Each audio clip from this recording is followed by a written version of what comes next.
Well, it has now been 10 years since President George W. Bush signed an executive order setting up military commissions to try terrorism suspects at Guantanamo Bay. This was, to the Bush administration, an easy fix, a place to keep suspects detained as part of the, quote, war on terror. But to much of the rest of the world, Guantanamo Bay was a free pass, a place where the U.S. could avoid playing by its own rules. Rules like the right to a fair trial, innocent until proven guilty.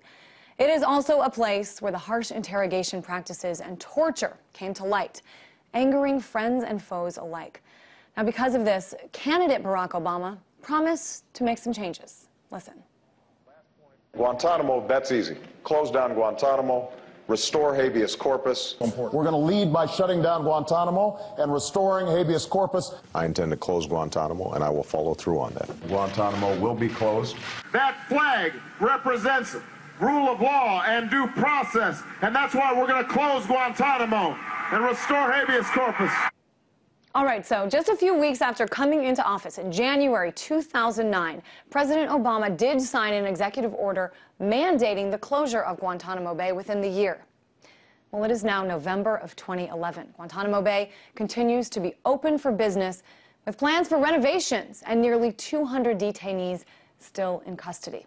The Miami Herald's Carol Rosenberg has no doubt spent more time than any other journalist there and writes that it is the most expensive prison on earth. She says the Pentagon Detention Center that started out in January 2002 as a collection of crude open-air cells guarded by Marines in a muddy tent city is today arguably the most expensive prison on earth, costing taxpayers $800,000 annually for each of the 171 captives by Obama administration reckoning. That's more than 30 times the cost of keeping a captive on U.S. soil. But this is more than just about the money. There are other costs the U.S. incurs as well. And to talk more about this, Deputy Managing Editor of TruthOut.org, Jason Leopold, is here. Jason, in addition to the money, what do you see as the high price the U.S. pays to keep the doors of Guantanamo Bay open? Well, basically, it comes down to the fact that where you played the clip of Obama stating that, we're going to restore habeas corpus. We're hypocrites, where this administration has actually fought every habeas corpus case that has appeared in a D.C. courtroom. So, we're very good at preaching, but not practicing what we're preaching. So it's integrity, it's credibility. Credibility is the number one issue right now. And there is a lot of rhetoric. There's a lot of promises that have been made. Certainly, Obama does not bear all of the blame. Congress has voted time and again to withhold funding that would have allowed some of these trials to military commissions, some of the trials rather, to take place in what is referred to as Article 3 federal courts here in the United States. That's what I was going to say. As well as providing the Defense Department with the money to shut down Guantanamo. But again, just getting back to your question, integrity, credibility. That's what I wanted to say. President Obama needed permission from Congress to have suspects tried in federal courts. He never got that. He also, I've got to bring this up because this is another argument that the administration brings up and something that I think is worth looking at. President Obama arguably learned a lot more once he came into office about, just who was at Gitmo. I think back to the Christmas Day underwear bomber trained in Yemen. From what I understand, there are quite a few protesters at Gitmo from Yemen. That's just one of many examples. I mean, is it possible that the president didn't have all the information he needed when he made these promises, or do you think something else changed? Oh, I think it's clearly it's political. I think first of all, when Obama issued the executive order, he halted the military commissions. He had a team review all of these cases, and they put together a comprehensive file report for the president saying who could be released and who should be detained indefinitely, which is in and of itself another question that we should be asking as to why. But it's political. This came down to deal-making with senators such as John McCain, Lindsey Graham, where they would not get behind certain policies that the president wanted to push forward unless there were promises made that, first of all, Guantanamo would remain open, that military commissions would continue. So, you know, I'm not sure if you're asking what more there is there some sort of, you know, deep, dark secret. I think that for the most part, it's fear-mongering and it's politically charged. But what about this notion that President Obama, you know, when he made some of these promises, did not have access to some of the intelligence, did not have, you know, all the knowledge that he has now? I mean, could that have been more of a catalyst for changing his mind, or you think it's all politics? I think it's all politics. I don't think that the intelligence, first of all, is suspect, at least with, you know, some of the detainees.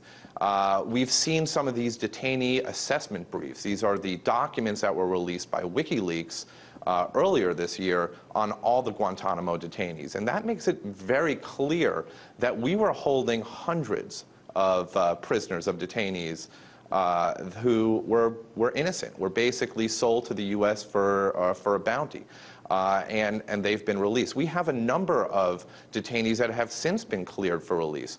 But as you mentioned, the incident that took place last Christmas with the underwear bomber pretty much put a put a wrench, if you will, in opening up any doors to let detainees out. And the administration is continuing to fight the release of detainees who, you know, courts say should be released because the evidence is suspect. It certainly seems like a complete 180. And as you mentioned, we are, of course, in preparation for the next election. Politics at play, of course. I want to play a few clips from this weekend's debate, and then we can talk about them. I agree that it was an enhanced interrogation technique. And then you would support it as president? You would return to that policy? I would return to that policy. I don't see it as torture. I see it as an enhanced interrogation technique. If I were president, I would be willing to use waterboarding. I think it was very effective. It gained information for our country. And I also would like to say that today, under Barack Obama, he is allowing the ACLU to run the CIA. All right, so there we have GOP presidential candidates Herman Cain and Michelle Bachmann saying that they are in favor of waterboarding. It seems there's not a prevailing opinion that what goes on at Gitmo needs to stop. Talk about this as it relates to, you know, the future. Well, it's just remarkable that first of all, that they would be willing to send that message to the rest of the world. If they want to support a torture technique such as waterboarding, they should also say that they want to repudiate the Convention Against Torture, which the U.S. has signed. You know, I think that there is this notion that that waterboarding or any other torture technique is, you know, has proved useful. We still have these debates revolving around the efficacy of torture. It's been proven time and again by people who are on the ground, who are actually involved in those interrogations, that these techniques did not work, that these techniques were not used to extract any information, but rather it was used to basically get the detainees to become compliant, to comply with their interrogators.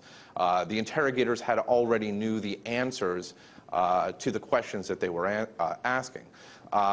I think that in terms of how it plays in the future, it's sort of this tough guy woman scenario. I don't even understand it. I'm not sure how to even respond to what they were saying, because again, it's proven that it has not been effective in gaining intelligence. And we've had people even say that with the death of Osama bin Laden, that the information that was obtained was not through torture. It was well after Khalid Sheikh Mohammed was waterboarded or anyone else associated with him. I think you bring up an interesting point that these are the messages being sent to the rest of the world. I think these candidates don't have that so much in mind as they do the messages they're sending to the Republican base. But it is interesting how that translates. I want to thank you for coming on the show today, weighing in. You've done a lot of research on this issue. Deputy Managing Editor of TruthOut.org, Jason Leopold.